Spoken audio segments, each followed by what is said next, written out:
तो पश्चिम बंगाल में बीजेपी की सरकार बनने वाली है, जिसमें हमें सीएम के पद में शुभेंदु अधिकारी देखने को मिलने वाले हैं। आखिर शुभेंदु अधिकारी को ही सीएम के पद में क्यों चुना गया, समझते हैं इस वीडियो में। आजादी के बाद इतिहास में पहली बार बीजेपी जिसने पश्चिम बंगाल के चुनाव में 200 से अधिक सीटों पर जीत दर्ज की है। हालांकि ममता बनर्जी ने साफ कह दिया है कि वे अपने पद से इस्तीफा नहीं देंगी। उनके नजरिए में गलत तरीके से चुनाव को जीता गया है, ताकि इसका कोई इम्पैक्ट नए आने वाले सीएम पर नहीं पड़ता, क्योंकि ऐसा कुछ नहीं गया है कि अगर आप इस्तीफा नहीं दोगे तो नई सरकार नहीं बनेगी, बल्कि यहाँ पे सारी पावर गवर्नर के पास आ जाती है। गवर्नर ने जो पुरानी सभा थी राज्यसभा की, उसे डिसॉल्व कर दिया है ताकि नई सरकार को बनाया जा सके। अब जो खबर निकल कर आ रही है कि शुभेंदु अधिकारी, जिन्होंने 2021 और 2025 में ममता बनर्जी को 2 बार उनके घर में घुसकर हराया, उन्हें चीफ मिनिस्टर के पद में चुना जा रहा है।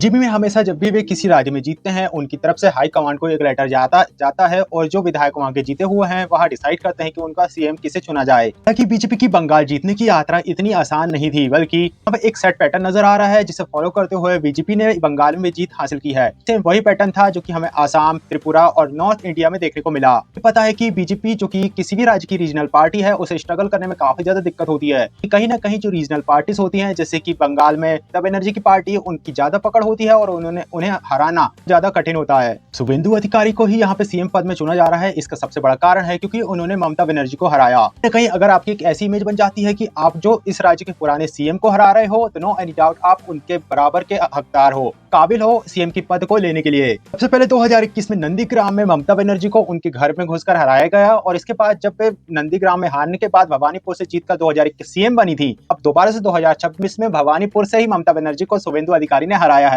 जहां जहां ममता बनर्जी भागी, पीछे पीछे शुभेंदु अधिकारी ने वहां पे पहुंचकर उन्हें हराया है, कारण कि उनकी इमेज इस तरीके से बनी है लोगों के बीच। इसके अलावा हमें यहाँ पे एक पैटर्न देखने को मिलेगा कि जो शुभेंदु अधिकारी ये शुरू से बीजेपी में नहीं थे, कि ये ममता बनर्जी के ही राइट हैंड थे, यानी कि टीएमसी का ही पार्ट थे। 2020 में बीजेपी का पार्ट बन जाते हैं, यानी कि टीएमसी की सारी राजनीति के बारे में इन्हें भली भांति पता है। एनी डाउट ये वही टैक्टिक्स है जिसके कारण बीजेपी बंगाल में जीत पाई, क्योंकि शुभेंदु अधिकारी का चेहरा एक एज अ रीजनल पर्सन जो कि बंगाल का ही है, तो लोग उसे ज्यादा पसंद करते हैं। बताया जा रहा है कि शुभेंदु अधिकारी 2011 में ममता बनर्जी के काफी बड़े सहयोगी रहे थे, जिसके कारण 2011 में ममता बनर्जी की सरकार बन पाई थी। इसके अलावा अब मैं जो आपको एक पॉइंट बताने जा रहा हूँ, ये वही टैक्टिक्स है, वही तरीका है जिसके कारण जो बीजेपी है वो बाकी राज्य की रीजनल पार्टी से जीत पा रही है, यूं कहें उन्हें अपने में मिला पा रही है। सारे राज्यों में बीजेपी को ये बात पता थी कि अगर उन्हें एक्सपेंड करना है और सरकार बनानी है, तो वहां के रीजनल से कोई एक चेहरा उनके पास होना चाहिए कि वहां के लोगों का पसंदीदार हो। कि हमें आसाम में हेमंत बिस्व शर्मा के तौर पे नजर आए। तरीके से आसाम में हेमंत बिस्व शर्मा जो कि कैसे कांग्रेस के थे, फिर वे बीजेपी में आए, कि उन्होंने अपनी पोटेंशियल को प्रूव किया। आज आसाम में बीजेपी की सरकार है। काइंड ऑफ किसी पुरानी रीजनल पार्टी में कोई ऐसा पर्सन है जो कि लोगों के बीच चर्चित है,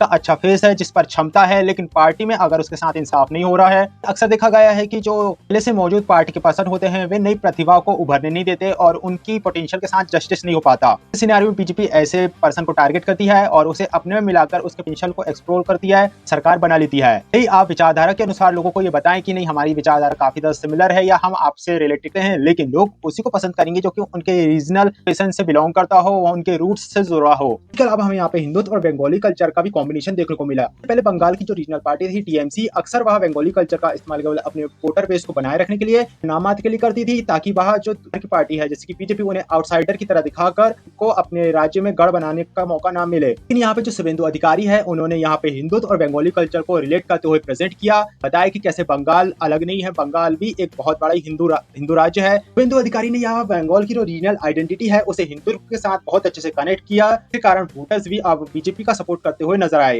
इसके अलावा हिंदू रिफ्यूजीज यानी कि हिंदू शरणागति, जो कि पश्चिम बंगाल में मुसलमानों के द्वारा किए गए आतंक डर से पश्चिम बंगाल में आकर बसे थे, जैसे कि मटुआ कम्युनिटी। इसके अलावा अर्बन हिंदू मिडिल क्लास, जो कि टीएमसी और उनके गुंडों से काफी ज्यादा परेशान था। करप्शन, वहाँ पे होने वाली भर्तियों में होने वाला धांधली, सारी चीजों से वहाँ के यूथ भी काफी ज्यादा परेशान थे। इसके अलावा ट्राइबल एरियाज के जो वोटर थे, उन्हें अपनी तरफ करने में बीजेपी काफी ज्यादा कामयाब रही। इसके अलावा शुभेंदु अधिकारी का रूरल कनेक्शन, बीजेपी में और भी सारे बंगाली नेता हैं जो कि काफी ज्यादा फेमस है, लेकिन रूरल एरियाज में उतना अच्छा कनेक्शन नहीं है जितना शुभेंदु अधिकारी का है। यानी कि जो जमीनी तौर पर नेता की पकड़ होनी चाहिए, और यहाँ पे शुभेंदु अधिकारी उसमें काफी अच्छे खड़े उतरते हुए नजर आते हैं। हम समझते हैं आखिर बंगाल बीजेपी के लिए इतना इंपॉर्टेंट क्यों था। एनी डाउट बीजेपी जो केंद्र सरकार में है और उसके ऊपर पूरे देश की जिम्मेदारी है, वो जो कि एक बॉर्डर स्टेट है, जहाँ पे हमें क्यों का है बहुत ज्यादा संख्या में बांग्लादेशी इमिग्रेंट्स देखने को मिलते हैं, जो कि बंगाल के जरिए ही भारत के अन्य राज्यों में घुसपैठ करते हैं। क्योंकि यहाँ पे बड़ी संख्या में टीएमसी का जो वोटर बेस था वो बांग्लादेशी घुसपैठियों का था, क्योंकि उन्होंने अपने वोटर कार्ड बना लिए थे और टीएमसी अब उनका सपोर्ट भी करती थी, तो उनका काफी बड़ी संख्या में वोट टीएमसी को मिलता था। इस सिनेरियो में ये देश के लिए राष्ट्रीय सुरक्षा का काफी बड़ा मुद्दा था। यहाँ तक कि टीएमसी जो कि बंगाल में जो सीमावर्ती इलाके हैं जहाँ पे बीएसएफ फेंसिंग करना चाहती थी उसका भी सपोर्ट नहीं कर रही थी। इस सिनारियो में अब जब एसआईआर हुआ, टीएमसी के जो फर्जी वोटर्स थे उनके नाम काटे गए, जो सारी क्वालिटी शुभेंदु अधिकारी में थी, बीजेपी ने अपना सारा